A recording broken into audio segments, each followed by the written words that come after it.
Hi, everyone. For several years now, I've been asking the same question of hundreds of employees in diverse companies. What's your biggest frustration? In other words, what most gets in the way of feeling successful at work? The answer is remarkably consistent, and I bet you know what it is. Wait for it.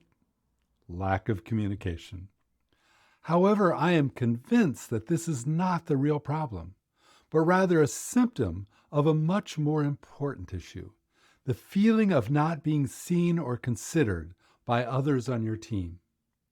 When the water is being turned off to execute repairs and I've not been informed in time to plan well, the real issue and the source of my immediate irritation is that I get it that no one even thought of me or considered how it would impact me. At least that's the way it feels. When it's unclear whether there will be sufficient work to keep me employed full-time in the coming weeks. The real issue is that it feels like no one thought about how that uncertainty would impact me and my family. When important changes happen, but I still don't fully understand the scope of my new responsibilities or what to do with the old ones. The real issue is that it doesn't feel like my ability to be successful at work is on anyone else's mind.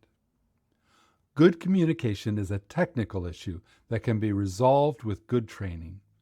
But having the intention to communicate, that is, having a mindset that naturally leads me to think about who may be impacted by my actions, is not a technical issue. It's a mindset issue. Think about the U.S. women's soccer team, currently making their way to yet another world championship. They're spread out all over the field, but must function as a single fluid organism. Every player is aware of every other player on the field, reading each other's cues and constantly improvising in response to changing circumstances. They're showing up for each other in every moment.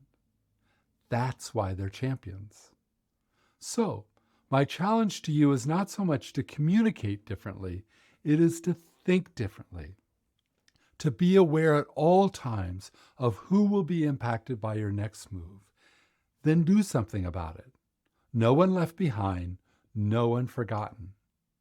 Oh, you may need a little coaching on how to communicate better, but that's easy, and it only matters if you have the intent to communicate first. So, at your next meeting or conversation, boldly ask others to name any times they have felt out of the loop with you. Instead of telling them why that happened, quietly put yourself in their shoes, take the note, and decide to have their backs. See you next week.